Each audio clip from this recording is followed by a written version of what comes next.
들었는데 요즘 지금은 프로젝트 서울에서 이제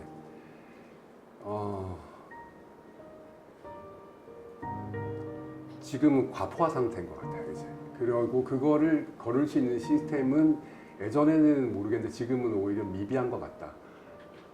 엄청난 응모자들의 그 응모를 받아서 그러면 엄청난 노력을 해서 그걸 선정하고자 하는 적절한 시스템의 변화가 있어야 되는데 그전에는 이제 공모 절차를 간소화시켜주고 제출자들에게 부담을 줄여주는 신호로서는 되게 안착이 잘 됐는데 그런 다음에도 계속 지나야 될 것 같은데 그걸 믿고 이제 사람들이 막 100팀씩, 200팀씩 내는데 심사는 예전에 10팀 들어올 때랑 똑같이 하는 거니까 그러면 심사에 들어가는 노력도 10배쯤 늘어나야 되는데 정말 그럴까에 대한 의문이 있으니까 이제 저희는 이제 얼마 전에 그 공모하면 이제 아카이브로 해가지고 결과가 이렇게 떠서 뭐 당선작이랑 이렇게 다 나오잖아요.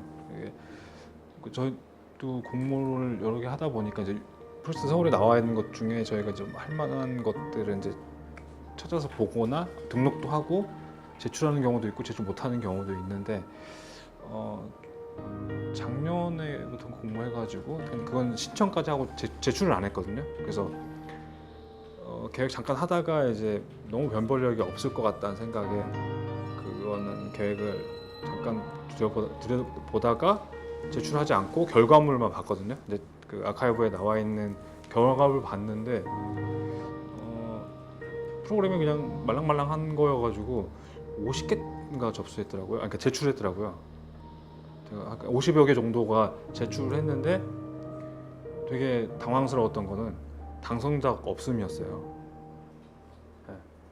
그러니까 그 프로그램, 그러니까 제가 이제 그거를 프로그램도 다 알고 땅도 다 알고 왜냐면 며칠 동안 고민도 해봤고 해봤는데 그다음에 이제 우수작이 당선자 없으니까 이제 우수작하고 그 밑에 입상작들만 4개 있는데 그 우수작 봤을 때 굉장히 잘했거든요. 그걸로 해도 뭐 땅도 잘 해석했고 공간도 잘 풀어냈고 뭐 인면이나 이런 디자인들도 깔끔하고 괜찮은데 왜 뭐 때문에 그게 당선자가 없음이 됐는지 왠지 굉장히 그 허탈할 수도 있고 그다음에 그게 또 중간에 한번 심사를 하기로 했다가 이게 일정이 다 딜레이 된 걸로 제가 그 홈페이지 서울 프로젝트 서울에서 봤는데 그런 것들 봤을 때 이거 이렇게 매끄럽지 않다. 그러니까 당선자가 없음을 하려면 사실은 그 공모 문구에도 심사위원이 판단했을 때 뭐 설계작들의 수준이 현저히 낮다거나 뭐 여러 가지 문제가 있을 때 당선자가 없음을 하는데 그거 50개나 되는 작품을 접수를 받아가지고 심사위원들이 평가해서 당선자가 없음을 했다는 것 자체가 굉장히 제출을 안 했는데 설계하는 입장에서 굉장히 화나더라고요.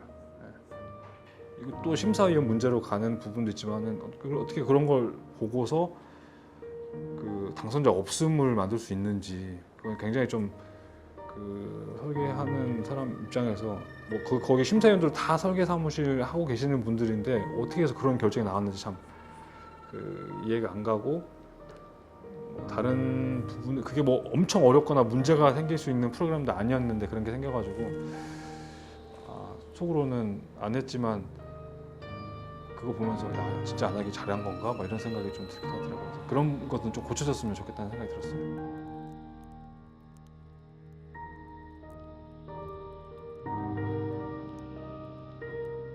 제출물이 좀 표준화되어 있는 거, 규모별 되어 있어서 그런 거 있고 그 전에는 저희가 이제 그 참여하는데 제작비라는 게 많이 들었었거든요. CG도 외주해야 됐었고 모형도 만들어야 됐었고 그러면 이제 한번 하고 나면은 그 전체 제작하는 기간, 비용 이런 것들이 많이 들어서 그런 거에 대해서는 이제 좀 훨씬 더 표준화시키고 경감화시켜서 하는 건 좋은데 좋았었고 근데 요즘은 이제 너무 많이 알려져서 경쟁이 너무 치열해져서 이제 한 60개씩 들어오고 이러면 그러면 저희 우려되는 거는 한 60개를 저도 심사를 가봐서 하는데 심사위원 5명이서 60개를 하루에 도대체 어떻게 선정을 하냐 이건 더 정보의 과잉해서 이게 될까 이런 생각이 들어서 오히려 그러면 심사 기간을 좀 느리거나 아니면 뭐 좀 카테고리를 나눠서 뭐 이제 신생 사무실들이 할 수 있는 거를 좀 열어준다든지 뭐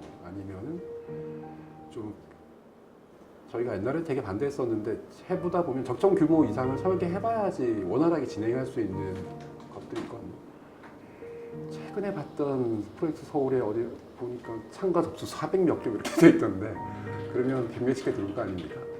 그럼 그 심사가 가능할까 이런 생각이 드니까 이게 이제 그 참여하는 사람들은 다 이제 제출물도 합리적이고 심사위원도 이제 건축적인 아이디어 생각 많이 볼 것 같아서 다 같은 마음으로 참여를 하는데 심사는 하루에 뭐 60개, 100개 한다 그러면 갑자기 모든 신뢰도가 싹 사라지는 그런 게 있죠. 비슷한 얘기인데 뭔가 뭐 그 요즘에 많이 들어와서 그거를 그 짧은 시간에 하루도 아니고 몇 시간 안에 그걸 다 판단해가지고 할 수 있을까라는 좀 의구심은 많이 들고요. 그래서 그런 부분들은 특히나 요즘에 그 민간 시장이 좀 어렵고 그러다 보니까 이제 공공 쪽 공모 쪽으로 그 사무실들이 많이 몰려서 대표님 말씀하신 것처럼 굉장히 한 프로젝트에 굉장히 많은 사무실들이 제출하고 그런 부분도 있는데 이제 저희가 그 제출하는 많게 제출되는 건 어쩔 수 없다고 뭐 경쟁이니까 어쩔 수 없다고 하는데 그걸 정말 온전하게 그 제출물들의 아이디어를 잘 읽어서 심사를 하느냐가 가장 큰 문제인 것 같거든요. 그래서 대표님 좀 전에 말씀하셨던 것처럼 그 시간을 며칠을 두고 조금 판단하거나 아니면은 뭐 다른 교육청 같은 곳에서는 그 초반에 그 뭐 30개 돌아서 5개를 선정할 때도 사유서를 다 적더라고요. 그러니까 이 안은 어떻고 이 안은 어때서 나는 추천하고 비추천한다라는 걸 적던데 그 정도를 적으려면 유심히 봐야 되거든요. 그래서 그 심사하는 그 기간이라든가 시간이라든가 그런 것들을 조금 더 지금보다 좀 더 체계화했으면 좋겠다. 그래야지 제출하는 입장에서 내가 공정한 그 심사를 받고 평가를 받아서 되고 안 되고 뭐 당락을 떠나서 그게 된다 그러면 조금 수긍을 할 수 있을 것 같아요. 근데 이제 그런 과정이 좀 짧게 되고 나중에 당선작이나 입상작들의 내용을 보고 이제 건축하는 사람들, 제출했던 사람들이 판단했을 때 조금 헛웃음이 나오는 경우가 꽤 있기 때문에 그런 심사의 공정성을 떠나서 심사의 심도를 조금 더 깊게 해줬으면 좋겠다 그런 생각이 있습니다.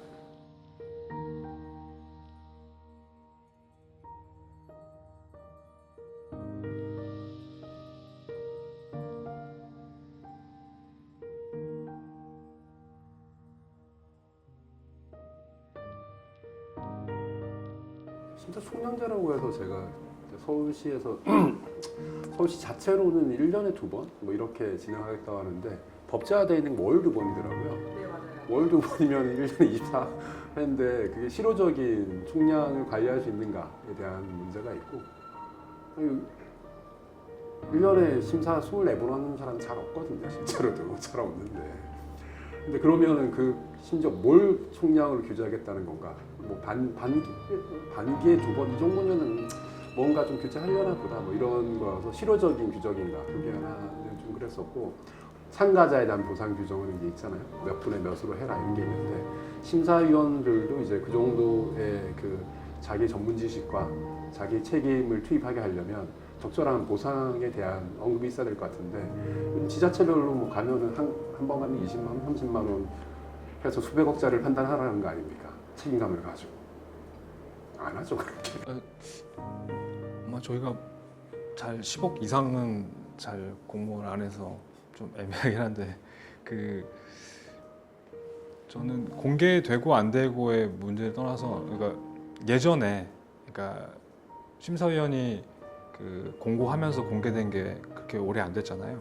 그 전에는 다 비공개로 했었는데 그렇게 하더라도 그 비리는 생길 수밖에 없었던 왜냐면 이제 그러면은 이제 심사위원들이 먼저 설계사무실을 컨택해가지고 하는 경우도 있거든요.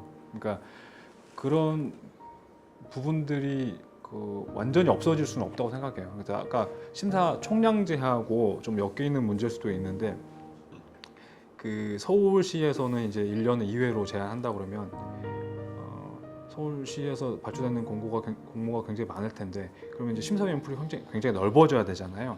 1년에 이제 횟수를 제한하다 보니까 그것도 2번이면은 사실 심사 많이 하시는 분들은 1년에 10개 넘게 하실 텐데 그렇게 심사위원 풀이 넓어지면 질수록 뭔가 심사위원하고 어떻게 이렇게 뭐 안을 선명한다던가 뭔가 뒷거래가 있거나 이런 것들은 조금 더 줄어들 것 같아서 저는 그거는 좀 환영하는 입장이고 그 10억 이상은 그 제출하고 나서 이제 심사위원 명단을 공개하겠다 이거는 사실은 모르겠어요. 크게 의미가 없다고 볼 수도 있고 저희 같이 그 심사위원들을 보고 심사위원이 누구냐에 따라서 설계 공모에 참여할지 말지를 결정하는 금액도 있지만 그게 더 우선인 아뜰리에나 이런 그 규모에서는 오히려 저는 더 안 좋다고 생각하는 입장이거든요. 그러니까 오히려 공개를 해서 그거는 이제 보면은 이제 그런 그 심사위원들을 저희가 평가하는 건 아니지만 그냥 나름의 그